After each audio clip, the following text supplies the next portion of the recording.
तो इसका मतलब मॉम इसी वजह से टेंशन में दिख रही थी। हाँ, क्योंकि उन्हें पता है कि तुमने महेश लूथरा का एक्सीडेंट कराया, यानी कि हम दोनों ने कराया। शायद अपने बेटे से डर गई होगी, लेकिन आज के बाद लूथरा परिवार के दरवाजे प्रीता के लिए हमेशा हमेशा के लिए बंद है, क्योंकि प्रीता ने उस इंसान को बचाया है जिसने महेश लूथरा का एक्सीडेंट किया है। उन लोगों को ये नहीं पता कि मैंने तुम्हें बचाया है। दूसरी सबसे इंपॉर्टेंट बात सुनो, आज तक मैंने जो किया सो किया, लेकिन मैंने अब अपना इरादा बदल दिया है। आज से, अभी से, इसी वक्त से मैं अपनी शादी ऋषभ लूथरा से निभाऊंगी। बेबी ये तुम? मेरी लॉयल्टी ऋषभ लूथरा के साथ रहेगी। जाओ अपनी प्रीता जी से शादी कर लो। वैसे भी प्रीता कोई मामूली आदमी से शादी नहीं कर रही है, लूथरा परिवार के दुश्मन से शादी कर रही है। सो दुश्मन की बीवी दुश्मन, खेल खत्म, प्रीता खत्म। एक सेकेंड। जी आंटी जी। बेटा कितनी देर हो गई, आप अभी तक आए नहीं? हाँ मैं बस वही कर रहा हूँ, बस 2 मिनट में आ रहा हूँ आंटी जी। जल्दी आ जाइए बेटा, शादी आज ही है। जी।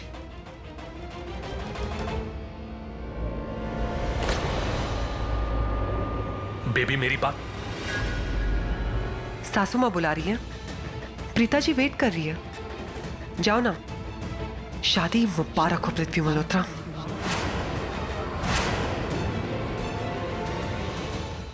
बेबी बेबी मेरी। बीजी आज के तारीख में ये अंतिम मुहूर्त चल रहा है, इसके बाद नक्षत्र शुभ नहीं है। अगर उनको आने में थोड़ी देर हो गई ना तो ये विवाह नहीं हो सकता। अच्छा ही है अगर ये शादी ना हो तो। वो देखिए आ गए।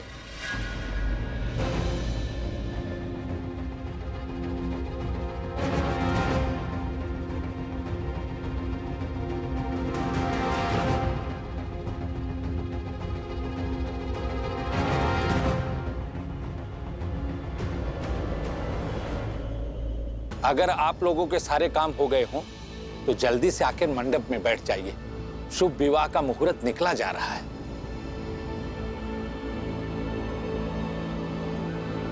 पंडित जी सिर्फ फेरे ही तो लेने हैं ना? हाँ फेरे ही लेने होते, अगर कन्या मंडप से उठकर नहीं गई होती तो। अब कन्या मंडप से उठकर चली गई तो विवाह खंडित हो गया। शादी ब्याह में भूल चूक नहीं होनी चाहिए। अगर शादी निभानी है तो शादी की रस्में फिर से शुरू करते हैं। पंडित जी आप सही कह रहे हैं, पर उससे पहले बस 2 मिनट दे दीजिए। मैं यूं गया और यूं आया। पृथ्वी, वो एक्चुअली पुलिस स्टेशन वाले ड्रामा के बाद ना बहुत एग्जॉस्टेड फील कर रहा हूं मैं। फ्रेश होके आता हूं, बस 2 मिनट आंटी जी। 2 मिनट्स। Excuse me. मुझे तो प्रीता भी बहुत थकी हुई लग रही। चल बेटा तू मेरे साथ कमरे में चल, थोड़ी देर आराम कर ले। जब पृथ्वी आएगा तब तुम भी आ जाना। हाँ बेटा।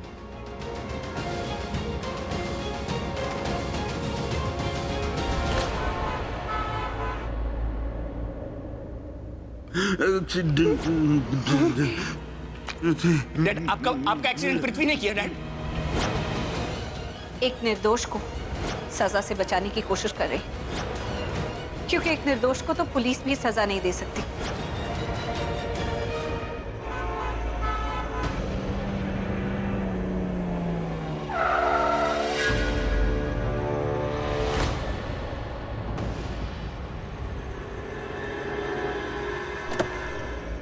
ओ भाई साहब, आपका दिमाग खराब हो गया है क्या?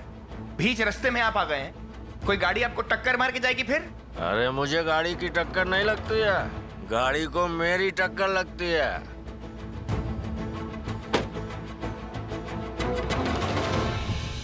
जब आप अपने आप को शराब पीकर संभाल नहीं सकते तो क्यों पीते हैं शराब आप? शराब मैं नहीं पीता, शराब मुझे पीती है। अब आप यहाँ रोड पर डायलॉग मत मारिए, चलिए मेरे साथ आपको रोड क्रॉस करवा देता हूँ। अपनी तो लाइफ क्रॉस हो गई, लगता है तुम्हारी लाइफ क्रॉस नहीं हुई। कभी प्यार कभी गुस्सा, मुझे लगता है कि तुम्हारी लाइफ बहुत पछड़े में पड़ गई है।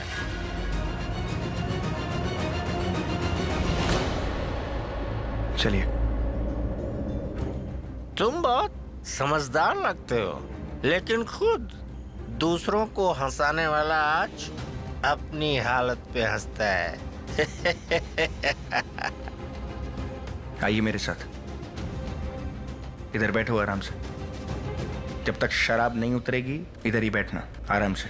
वापस उस रोड पर मत जाना, वरना मैंने तो ब्रेक मारा, दूसरा कोई नहीं मारेगा। ए भाई, दिल टूटा है क्या तुम्हारा? हाँ?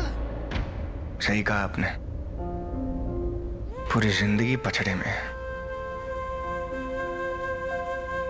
पापा कोमा में है, भाई अपनी ही दुनिया में है। जिससे शादी हुई उसको मैं ठीक से जानता तक नहीं हूं। जिससे मैं इस दुनिया में सबसे ज्यादा नफरत करता हूं, वो उससे शादी कर रहा है जिससे मैंने सबसे ज्यादा प्यार किया।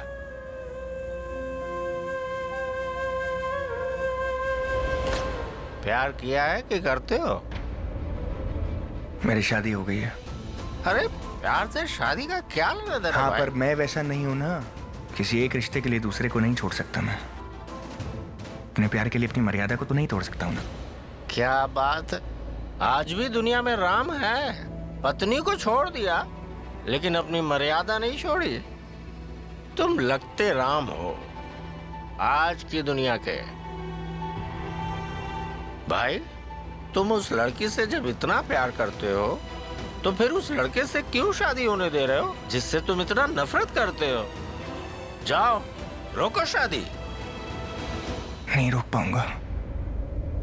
मैं जानता हूं उनको वो शादी नहीं रोकेंगे। क्या तुमने कभी बोला कि तुम उससे प्यार करते हो? कभी नहीं, बोल ही नहीं पाया। जब तुमने उससे बोला ही नहीं कि तुम उससे प्यार करते हो तो उसे कैसे पता लगेगा? यही मेरी प्रॉब्लम है, ना सुनने के डर से डर लगता है मुझे। इसलिए मैं कभी उनको बोल ही नहीं पाया कि उनसे कितना प्यार करता हूं। बस एक दोस्त बनकर रह गया। पता है, आज अगर उनको मैं बोल भी दूंगा ना कि उस आदमी से शादी ना करें, फिर भी उन्होंने कर ली ना। अभी तो मेरा सिर्फ दिल टूटा है, बाद में पता नहीं क्या हो जाएगा। सारी फीलिंग्स खत्म हो जाएंगी, सब कुछ खत्म हो जाएगा दोस्त, सब कुछ खत्म हो जाएगा। बोल दो भाई, क्या पता वो शादी ही ना करे। कम से कम जिंदगी भर के लिए तुम्हें अफसोस तो नहीं रहेगा कि तुमने बोला नहीं। क्या पता तुम्हें तुम्हारा प्यार मिल जाए। है?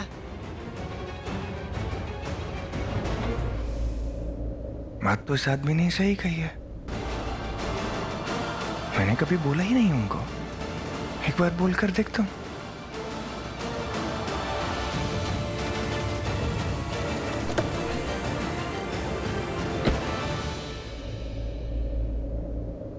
सरला जी, आप अभी तक पुलिस स्टेशन के बारे में सोच रहे हैं?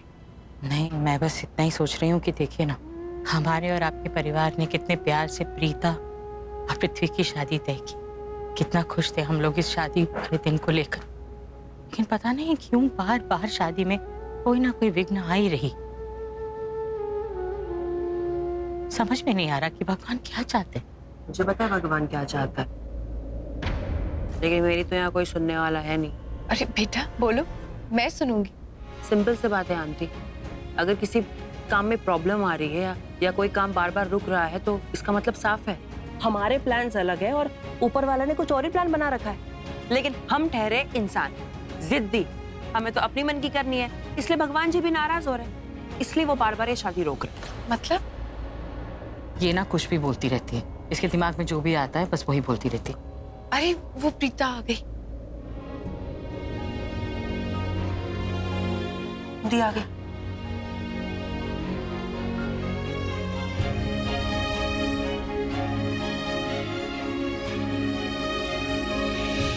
मेरी बेटी के चेहरे पर हंसी है पर आंखों में कितना दर्द। सबको लग रहा है कि वो हंस रही है पर अंदर से वो कितना रो रही है ये मैं ही जानती हूँ। इससे बड़े दुख की बात और क्या हो सकती है कि अपनी शादी के दिन मेरी बच्ची इतनी उदास है, सिर्फ दुनिया को दिखाने के लिए उसके चेहरे पर ये नकली मुस्कान।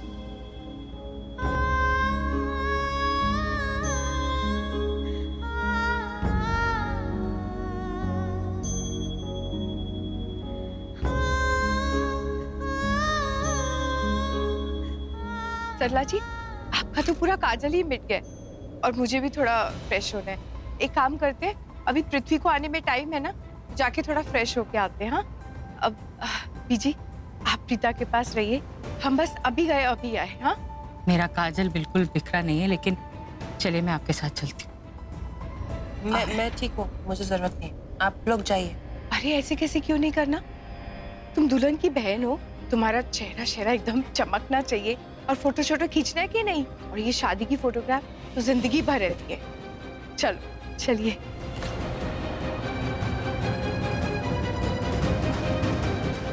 चलिए।